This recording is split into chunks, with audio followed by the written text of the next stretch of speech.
अस्सलाम वालेकुम। Farooq bag मिस्सागा Canada से। आज है अक्टूबर की 23 तारीख सन 2020। तो आइए आज बात शुरू करते हैं FATF से और फिर जो कराची का जो हालात हैं और जहाँ पे जो हंगामा किया गया और जो झूठ और लक़वियात बोली गई, उसके बाद फिर कोयटा का जो नेक्स्ट जो जलसा है। तो बात शुरू करने से पहले फिर एक बार फिर आपसे रिक्वेस्ट करूंगा कि मेरा चैनल है wake up call Farooq Baig YouTube पे, तो प्लीज़ उसे सब्सक्राइब करें और अगर वीडियो पसंद आए तो लाइक भी करें और कमेंट्स भी दें। बहुत शुक्रिया जी। तो जैसा कि अभी देखा है, पूरी अभी इतला तो नहीं आई है, लेकिन लग ये रहा है कि पाकिस्तान अल्लाह के फजल से ब्लैक लिस्ट में जाने से तो बच गया है और बहुत करीब है कि ग्रे लिस्ट से भी निकल आए। लेकिन लगता यह है कि अभी हमें कुछ अर्सा और इंतज़ार करना पड़ेगा। हालांकि पाकिस्तान ने 27 में से 21 शराइ को कर लिया है पूरा, और उस पर FATF की जो लोग थे उन्होंने भी उसको अप्रिशिएट किया है। उसको इस बात को तस्लीम किया है कि पाकिस्तान में मनी लॉन्ड्रिंग में, दूसरे जो फाइनेंशियल फ्रॉड हैं उनमें पाकिस्तान ने बहुत अच्छे कानून बनाए हैं और पाकिस्तान एक अच्छे रास्ते की तरफ चल पड़ा है। और शायद FATF वाले पाकिस्तान को ग्रे लिस्ट से निकाल भी देते, लेकिन अभी बदकिस्मती है कि हमारे कुछ दुश्मन और कुछ दोस्त ऐसे हैं जो नहीं चाहते कि पाकिस्तान ग्रे लिस्ट से निकले, और उनका स्ट्रांग होल्ड है FATF पे। तो इसलिए शायद ना चाहते हुए भी FATF भी पाकिस्तान को ग्रे लिस्ट में ही रखे, क्योंकि अभी पाकिस्तान को पे और दबाव डालना है। और सबसे बड़ी बदकिस्मती ये है कि हमारे अपने दोस्त इस्लामी मुल्क और उसके बाद फिर हमारे जो लीडरान हैं अपोजिशन के, जो पाकिस्तान दुश्मन तहरीक के जो हैं लोग, उन्होंने पूरी कोशिश की कि ऐन उस वक्त पे फसाद खड़ा किया जाए, पाकिस्तान को बदनाम किया जाए, पाकिस्तान की आर्मी को बदनाम किया जाए, ताकि पाकिस्तान ग्रे लिस्ट से ना निकल सके, बल्कि हो सके तो इसको इंडिया के एजेंडे के मुताबिक ब्लैक लिस्ट में पुश किया जाए। लेकिन अल्लाह ताला ने क्या खूब कहा है कि मेरे प्लान अपने हैं, आपके प्लान अपने हैं। यानी कि जो आप प्लान करते हैं वो ज़रूरी नहीं कि वो कामयाब हों, क्योंकि अल्लाह ताला के अपने प्लान हैं। तो इस वक्त अल्लाह के करम से पाकिस्तान दुनिया में एक इज़्ज़त के मुकाम पर खड़ा है और उसके दुश्मन दिन ब दिन जलील ख्वार हो रहे हैं, चाहे वो इंडिया हो चाहे कोई और हो। तो वो दिन ब दिन उनकी जो असलियत है वो दुनिया के सामने आती जा रही है, और इसमें बहुत बड़ा हाथ हमारे तहरीक इंसाफ की गवर्नमेंट का, हमारी आर्मी का, इमरान खान साहब का है, और शाह महमूद साहब का है। हमारी फॉरेन जो मिनिस्ट्री है, उन्होंने दुनिया में जिस तरह बावर किया, बजाय पर्चियाँ पढ़ पढ़ के और स्वीटर देन स्वीटर हनी और ये बातें करने के, उन्होंने दुनिया को असलियत बताई कि पाकिस्तान क्या कर रहा है और इंडिया और हमारे दुश्मन जो हैं वो क्या करते रहे हैं। तो इंशाल्लाह पूरी उम्मीद है, अल्लाह करे कि पाकिस्तान ग्रे लिस्ट से निकल जाए और इससे पाकिस्तान को बहुत बड़ा फाइनेंशियल बेनिफिट होगा। लेकिन हम सब जानते हैं कि पाकिस्तान वाहिद इस्लामी एटमी क़ुव्वत है जिसके ख़िलाफ़ पूरी सहूनी ताकतें और दूसरी जो बातिल की ताकतें हैं, उनकी कोशिश यही है कि पाकिस्तान को हमेशा मुश्किलात में इतना जकड़ा रखा जाए कि एक दिन मजबूर होकर पाकिस्तान अपने एटमी प्रोग्राम से दस्तबरदार हो जाए। और उसके लिए हमारे जो अपने कम अकल दोस्त हैं वो भी हमें मिसालें देते हैं, देखें जी बांग्लादेश इतना आगे चला गया, देखें जी फ़लाँ मुल्क कितना आगे चला गया। बिल्कुल चला गया सर, क्योंकि वो एक एटमी ताकत नहीं है और उनका गला जिस वक्त कोई ताकत चाहे दबोच सकती है। तो और ये हमें दिखाने के लिए किया जाता है। आज हम अपनी एटमी ताकत उनके हवाले कर दें तो हम पे भी दौलत के अंबार लगेंगे, लेकिन दुनिया में हमारी कोई इज़्ज़त कोई मुकाम नहीं होगा। जिस वक्त वो चाहेंगे हमारे मुल्क में, और हमें लिबिया, इराक़ और सूडान वाला हाल हमारा कर देंगे। इस वक्त दुनिया को हमारे जो दुश्मनों का उन्हें दो ही चीज़ों से ख़तरा है, एक है पाकिस्तानी एटमी ताकत और दूसरी पाकिस्तानी फ़ौज।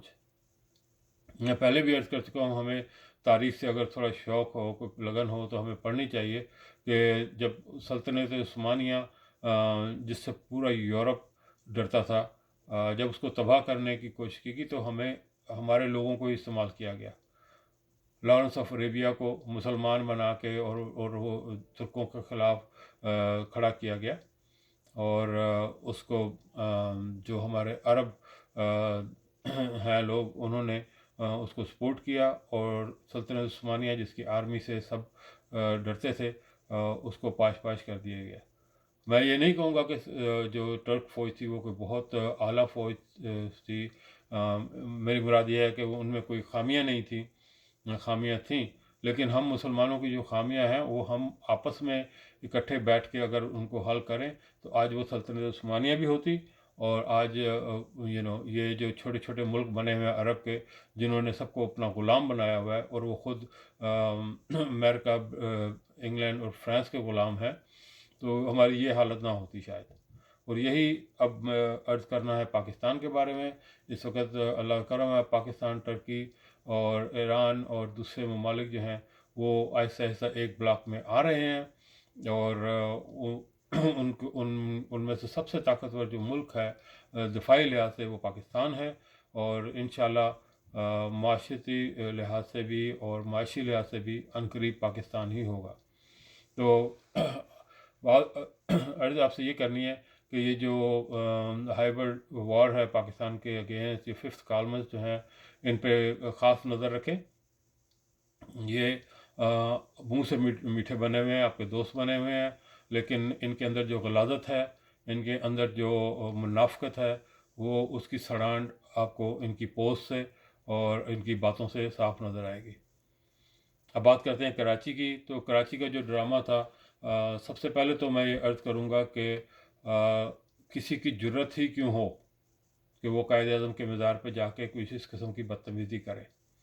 आज देखें एक एक एक पीपीपी के बंदे को जब ये पूछा गया कि अगर ये ज़ुल्फ़िकार अली भुट्टो के मज़ार पे किया जाता या बीबी के मज़ार पे किया जाता, तो इस कदर तैश में आया कि उसने कहा कि बकवास मत करें और ये ना करें। वो ये भी नहीं, उसको एहसास था कि मैं टीवी पे बैठा हुआ हूँ, नेशनल टीवी पे बैठा हूँ। तो ये अपने लीडरों को तो इस तरह ये इन्होंने खुदा बनाया हुआ है, लेकिन जो बाबा कौम है, जो जो इस मुल्क को बनाने वाला है, जो इस जिसके लिए जिसकी एक के लिए हमारी जान हर वक्त हाजिर है, जिसने अपनी ज़िंदगी हमारे लिए दी, उसके मज़ार पे आप जो मर्ज़ी बदतमीज़ी करें। और फिर मरियम साहबा कहती हैं जी कि मेरे शौहर को क्यों गिरफ़्तार किया गया। तो मोहतरमा ज़रा कानून को पढ़ें। कानून कहता है कि जो मज़ार क़ायद पे हुल्लड़बाज़ी करेगा उसको गिरफ़्तार भी किया जाएगा और उसकी 3 साल तक सज़ा भी हो सकती है। आपका शौहर सफ़दर मरियम तो इतना बेशर्म है कि अब वो बाबांगदहल ऐलान कर रहा है कि मैं दोबारा आऊँगा, हर 18 अक्टूबर को आके वहाँ नारेबाज़ी करूँगा। तो जैसा कि मैंने लास्ट वीडियो में फरमाया था कि उस वक्त तो आप जूतों से बच गए थे, अब इंशाल्लाह आपको जूते पड़ेंगे। जहाँ तक आईजी साहब का ताल्लुक़ है, तो उनका कैरेक्टर भी खुल के सामने आ गया है कि वो क्या हैं, किसके बंदे हैं और उनको क्यों फ़ोर्स किया गया। भाई तुम्हारे मुल्क में एक तुम्हारे शहर में, तुम्हारे प्रोविंस में एक गैर कानूनी हरकत हुई है, आपको रिपोर्ट की गई है, तो आपका as a IG police, as a police आपका फ़र्ज़ बनता था कि उसको इन्वेस्टिगेट करें और उसको उस पर एफआईआर काटें। उसके बाद जो आप इन्वेस्टिगेशन हो, जो उसका रिज़ल्ट निकले, वो उस पर आप कोई बात कर सकते थे। और सबसे पहली बात तो ये है कि ये सिंध हुकूमत का ही ड्रामा था, जो कि अब खुल के आ गया है। कोर्ट में सिंध हुकूमत के प्रोसिक्यूटर ने मरीम सफदर के जो है बेल की मुखालफत की और फिर सामने जो थे वो आके उनकी हिमायत कर रहे थे, जी हमारे मेहमान हैं, ये हमारे उनकी बेइज्जती हुई है। यानी कि आपको सफदर की बेइज्जती जो कि रोज़ाना होती है, उसको तो इतनी भी इजाज़त नहीं है कि वो बीवी के साथ बैठ जाए, कि 10वीं 12वीं कुर्सी में बैठा होता है, तो उसकी उसकी आपको इज़्ज़त का आपको ज़्यादा एहसास है। लेकिन कायदे आज़म की जो हमारे बाबा कौम है, जो हमारे मादर मिल्लत मिल्लत के बाप हैं, उनकी इज्जत का आपको एहसास नहीं है? इतना बड़ा झूठ है जी। उसको अगवा किया गया, आईजी को अगवा किया गया, और ये जो मुनाफिक हैं, जिनकी मुनाफिकत की बू आपको कई मीलों से आ जाएगी, वो इस झूठ को बढ़ाते जा रहे हैं, प्रोपेगेंडा बढ़ाते जा रहे हैं कि जी उनको अगवा किया गया। भाई अगवा किया गया तो उनकी कोई वीडियो तो दिखाएं, क्यों अगवा किया गया उनको? क्या किसने अगवा किया? झूठ तो इनका पहले दिन ही पकड़ा गया था कि डीजल कह रहा था कि जी रेंजर ने अगवा किया, मरियम कह रही थी कि पुलिस ने अगवा किया। और एक जो सबसे अच्छी बड़ी बात जो अभी वीडियोस में देख रहा था उनकी सीसीटीवी की होटल की, तो उसमें तो ये दावा किया गया कि मरियम उस वक्त होटल में थी भी नहीं, उस कमरे में वो नज़र ही नहीं आ रही। यानी कि सफदर मरियम को उस दिन भी तंजीम साजी करने का मौका नहीं मिल रहा था। तो ये तो सब एक झूठ और फ्रॉड है। उसका मकसद यही था कि आर्मी को और पुलिस को लड़वाया जाए। उसके बाद जो आजी साहब ने जो हरकत की कि उन्होंने वो छुट्टी पे जा रहा हूँ जी, और सारे अपने जो लोग थे जो उनके ग्रुप के, वो सेम लेटर फ़ोटो कापी करके, और इनको इतनी भी अकल नहीं है कि कम से कम लेटर में ही कोई थोड़ी बहुत तब्दीली कर लेते। लेकिन वो क्योंकि काम इतनी उजलत में किया गया कि सब ने एक वो लेटर जो है वो उसकी कापी करके और वो भेज दी। अफसोस कि काश कि उस वक्त गवर्नमेंट एक्शन लेती और इन सबको मुस्तकिल छुट्टियों में भेज देती, और उसकी जगह रेंजर के एक एक दो दो बंदे ला के वहाँ बिठा देती, तो सब काम बेहतरीन, बल्कि इनसे ज़्यादा बेहतर तरीके से चलता। तो अब मैं उन दोस्तों से जो कि आईजी के बड़े हमदर्द हैं, आजकल जो कराची में हो रहा है, जिस तरह वही धमाके, वही कत्ल वारत, लूट मार शुरू हो गई है, तो मेरी रिक्वेस्ट है कि आइंदा से आप आर्मी को मत कहिएगा कि इंटरफियर करें। जाइए अपने आईजी के पास और उसे कहें कि अब संभाले कराची को। और जहाँ तक पेशावर का ताल्लुक है, पेशावर की सूबाई हुकूमत ने इनको वार्न कर दिया है कि यहाँ पे दहशत गर्दी का ख़तरा है। और सबसे बड़ी बात जो वो आज कह रहे थे कि ये लोग आएंगे, अपने साथ कोरोना लाएंगे और हमारे सूबे में कोरोना फैला के चले जाएंगे। उसके बाद तो इनको इतनी भी तौफीक नहीं होती कि ये हमें एक मास्क ही भेज दें, हमसे हाल ही पूछ लें। तो दुनिया में इस वक्त कहीं ये जलसे जुलूस नहीं हो रहे हैं, सब कोरोना की वजह से अपने घरों में बैठे हैं। सवाए अमेरिका में जो हुए थे वो भी आहिस्ता आहिस्ता ख़त्म हो गया। लेकिन हमारे मुल्क में ये बगैरत जो सियासतदान है, ये सिर्फ अपने ज़ाती मकसद के लिए, कि अपने आप को बचाने के लिए अब ये जलसे जुलूस कर रहे हैं। उनको परवाह नहीं है कि वो जो हज़ारों बंदे आएंगे उस जलसे में, उनको कोरोना होता है, उनकी तरफ से वो जाए भाड़ में, चाहे मरें जिए, उनको सिर्फ अपनी जान बचानी है। क्योंकि अब आपने देखा है जैसे कि सुप्रीम कोर्ट ने ऑर्डर कर दिया है कि अब जो नैब के जो केसेस हैं उनका फैसला, उनका जो है केसेस डेली बेसिस पे चलेंगे। और यही इनको मौत पड़ी हुई है कि अब इनके जो करतूत हैं, जो कारनामे हैं, वो खुल के सामने आ जाएंगे। तो इंशाल्लाह इनका अंजाम अब बहुत करीब है। इन्होंने जो साजिश की थी, इनको वो मुँह की खानी पड़ी है और खानी पड़ेगी। अल्लाह ताला इनको दुनिया में भी ज़लील व ख्वार करेगा। मैं तमाम पाकिस्तानी बहन भाइयों से दरख्वास्त करता हूँ कि आप बुला इम्तियाज़ सिर्फ़ अल्लाह से ये दुआ करें कि पाकिस्तान का जो दुश्मन है, अंदरूनी या बैरूनी, अल्लाह ताला उसको इस दुनिया में भी ज़लील व ख्वार करे और आखिरत में भी। मैं किसी पार्टी का नाम नहीं ले रहा, मैं किसी इदारे का नाम नहीं ले रहा। जो भी पाकिस्तान का दुश्मन है, अगर आप में हिम्मत है, अगर आप वाकई सच्चे पाकिस्तानी हैं और पाकिस्तान से प्यार करते हैं, तो आज के बाद हर नमाज में ये दुआ मांगें कि अल्लाह ताला पाकिस्तान के अंदरूनी और बैरूनी दुश्मनों को इस दुनिया में भी ज़लील व ख्वार करे और आखिरत में भी। आमीन। बात आती है इनकी ये जितने भी इकट्ठे हुए हैं, एक छोटी सी मुख्तसर सी बात ये मैं भी कर दूं कि चाहे ये बजिंजो हो, चाहे ये आचकजई हो, मंजूर पश्तीन हो, सब हो, इनको पाकिस्तान के इलाके तो नज़र आते हैं कि आज तक इन्होंने कभी ये भी अफ़गानिस्तान से भी कहा है कि आप भी हमारा पख्तूनिस्तान का इलाका अलग कर दें, हम अपना अलग बनाना चाहते हैं। क्या इन्होंने ईरान को कहा है कि बलूचिस्तान में जो हमारे बलोच हैं उनको उनको अलहदा करें? इनको सिर्फ पाकिस्तान ही नज़र आता है, पाकिस्तान से ही ये अलग होना चाहते हैं। क्यों? क्योंकि ये चाहते हैं कि हम ये छोटे छोटे अब जो सरदार हैं, अपने अपने ग्रुप बना के अपने अपने इलाकों में हम लोग वार लॉर्ड बन जाए अफ़गानिस्तान की तरह, और फिर अपनी हुकूमतें करें। یہ جو بلوچ سردار ہیں، یہ جو دوسرے سردار ہیں، ان کی گاڑیاں آپ دیکھیں، یہ کہتے ہیں جی بلوچستان میں کوئی ترقی نہیں ہو رہی۔ تو آج میں نے ایک پوسٹ بھی لگائی ہے، اس میں بھی میں نے عرض کیا ہے، اور وہ ایک جو بلوچی لیڈر تھے انہوں نے بھی کہا کہ ان کی 35-40 کروڑ کی ایک ایک گاڑی ہے، اور اس کے ساتھ 10-15-20 ان کے گارڈز ہوتے ہیں۔ یہ ایک گاڑی ہی بیچ دیں تو اپنے قصبے میں ایک اسکول بنا سکتے ہیں اس رقم سے، لیکن کیا انہوں نے آج تک کیا؟